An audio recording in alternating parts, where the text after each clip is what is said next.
As we sit here today, we've got this strange entity which has a very narrow view of the world, which is basically its crossing. It is not a regional governmental authority that came about to deal with a problem of current transborder commercial crossings or passenger crossings. It had nothing to do with that. It is insular.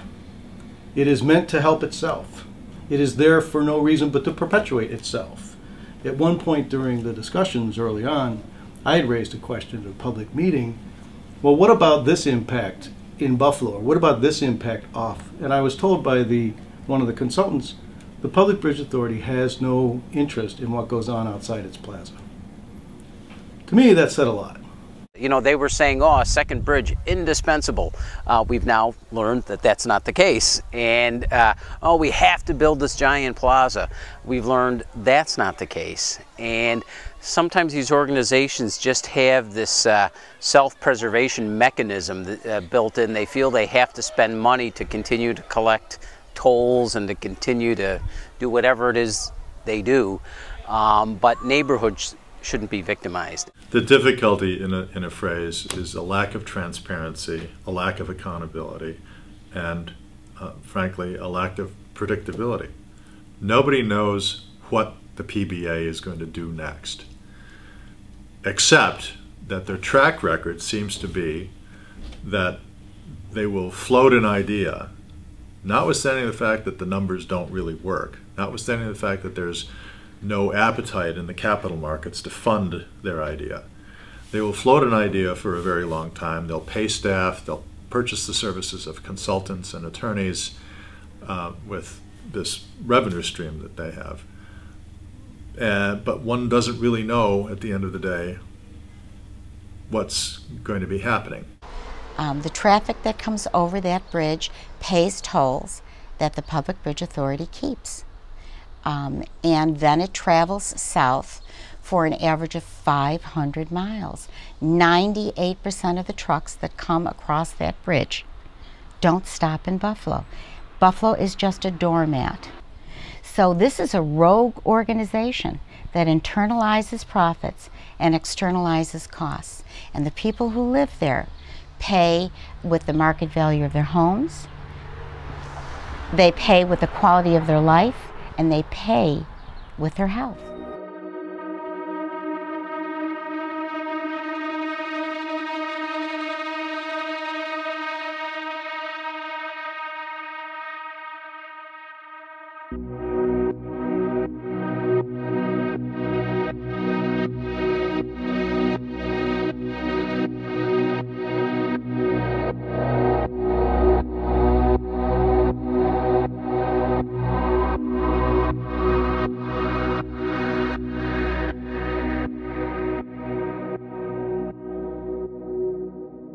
In 2002, I was diagnosed with breast cancer, and it wasn't until 2004 that I began to recognize that I wasn't the only one on my block with breast cancer. There are 9 women just on my block of less than 25 homes that have been diagnosed with breast cancer. Myself and my tenant, who lived upstairs from me for 10 years and who lived directly next door from me for 10 previous years, was diagnosed with breast cancer after me, and she died. I am only one of 4 surviving women with breast cancer on this block. My husband, who has been a long-time resident, of the West Side, suddenly was diagnosed with cancer, and he fought a very hard fight, probably the biggest fight of his life, and because he was a fighter. And 4 months later, he died.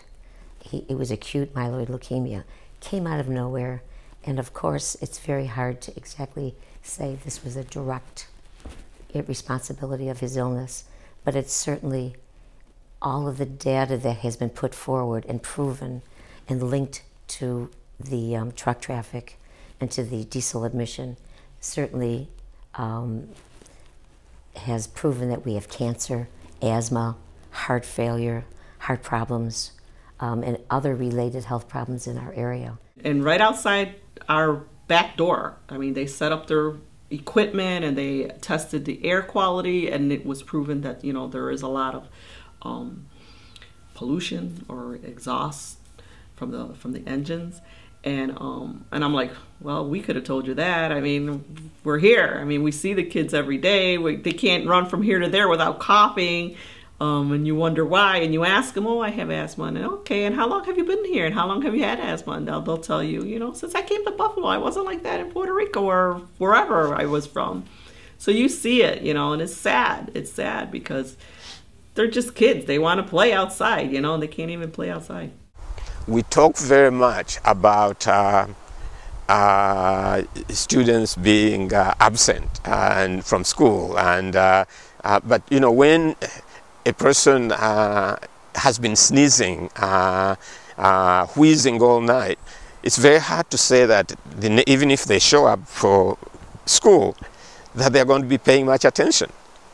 Or if you are busy trying to take a child to see their pediatrician, that you are not going to be able to do your work as effectively. So there are a whole lot of impacts on people that affect the way we live and the quality of life of everybody. And I would venture to say that we can actually save more resources by paying attention to the health issues of the community and be making people more aware how this can be done. And it's very simple, actually, very simple. But it is not through bringing in more trucks.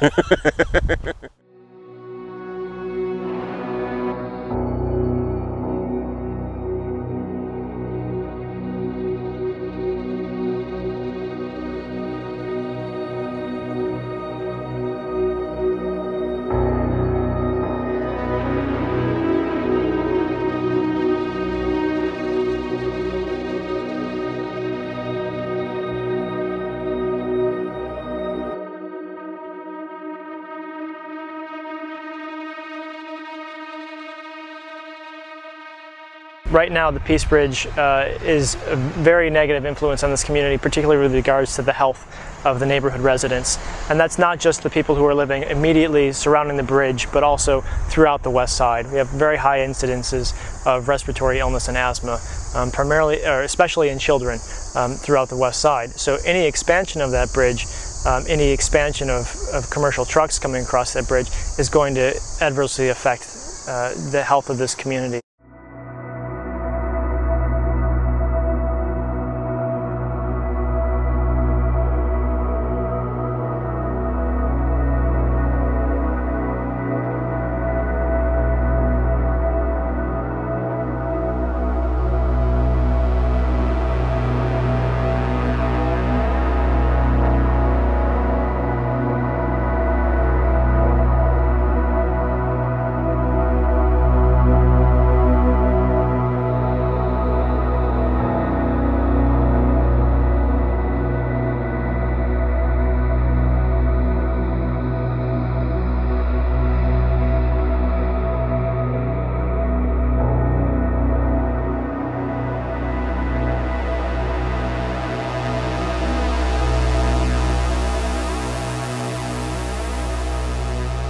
The uncertainty has really disrupted the real estate market in the area. It's a very attractive neighborhood if you take away the uncertainty. It's close to the waterfront. It's immediately next to what had been, in previous years, Frederick Law Olmsted's premier park.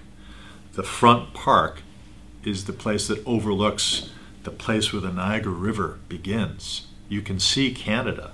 Where else could you live and look out your second floor window and see another country, except maybe Alaska? Here on the west side, it's really where you start to see people come together and mix in a way that creates an incredible vibrancy and incredible cultural diversity. The west side is just a patchwork of different cultures, of different experiences, of different worldviews. And that's going to become more and more valuable as the world increasingly becomes globally connected. The proposed Peace Bridge expansion would be extremely detrimental, just not to this neighborhood, but actually to the west side of Buffalo. And this is both from a urban streetscape point of view, because right where I'm standing right now, everything that I'm looking at, it would be destroyed. I mean, everything would be obliterated, the streets would be gone, there would be a big berm with some shrubs planted on it, a big parking garage, and something completely alien to this community.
I tell people all the time, right now it's the expansion of the plaza, it used to be the bridge. I don't know what it's going to be next year.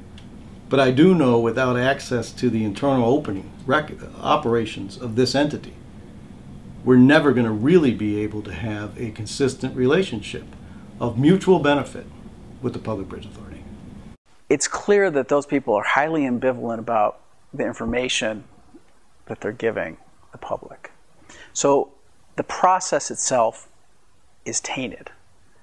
So we have to find another way to do these things, and we have to provide more protections for citizens, rather than the citizens always having to prove that something is unsafe, dangerous, hazardous to people's health. Corporations and industry should have to prove to us what they're doing is safe before they do it. The most recent announcement by the PBA reducing the scope of the project, focusing more on a reduced footprint of the plaza, is a step in the right direction in that it has saved the neighborhood, but it really hasn't done anything yet to save the people in the neighborhood who are subjected to this tremendous risk in terms of pollution and air quality. So any expansion that happens here, any changes that happen here, have to certainly consider the health impacts on a community that's already severely burdened by environmental pollutants.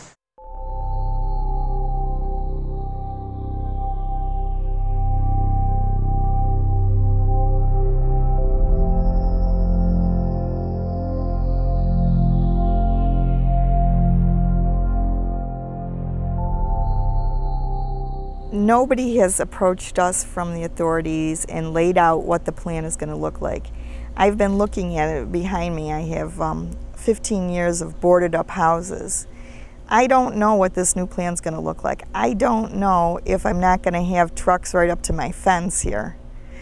I don't know what that's going to look like. No one from the PBA has talked to us in the community. They just put in the paper that they made this plan. And there are some politicians who have been saying they're still going to get this bridge done. So does that put our community on hold once again? When can we move on? So is it a victory? It's a victory in the sense that at least it's been reduced. It's moving in the right direction. But the fact that they are saying they're going forward with a plaza expansion is not a victory at all.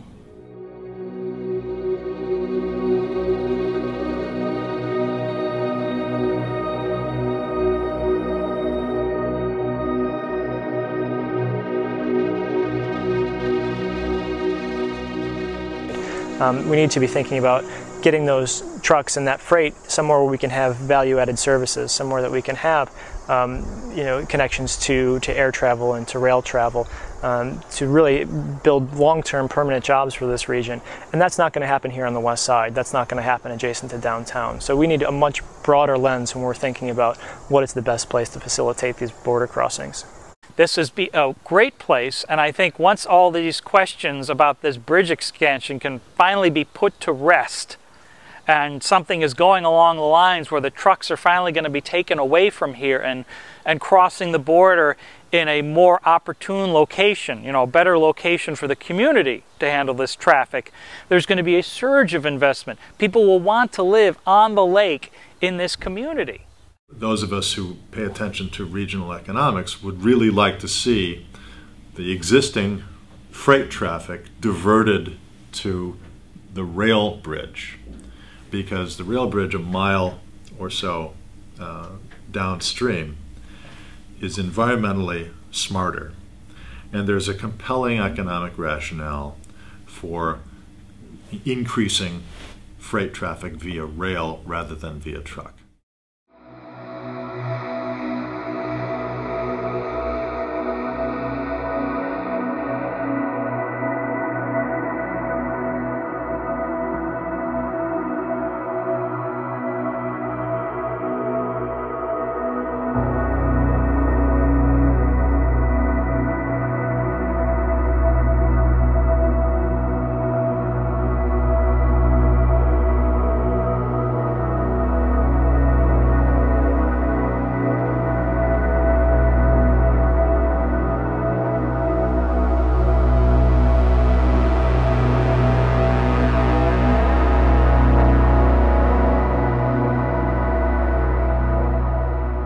Wait a minute.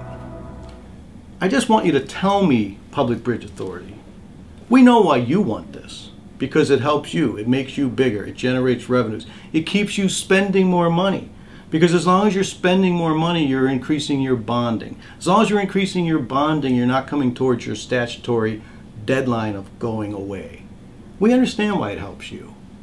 But somebody has to stand up and say, tell me why it helps me. And then I'll decide whether or not I'm willing to take on the burden. That'll be a victory.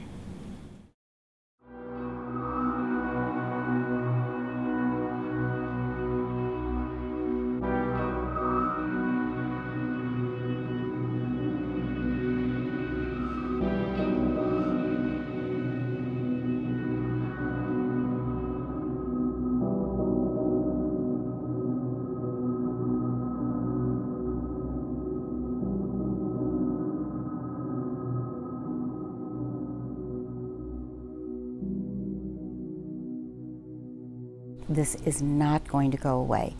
We can only mitigate the air quality and restore public health by moving the trucks, not by shrinking the gorilla or putting him on a diet.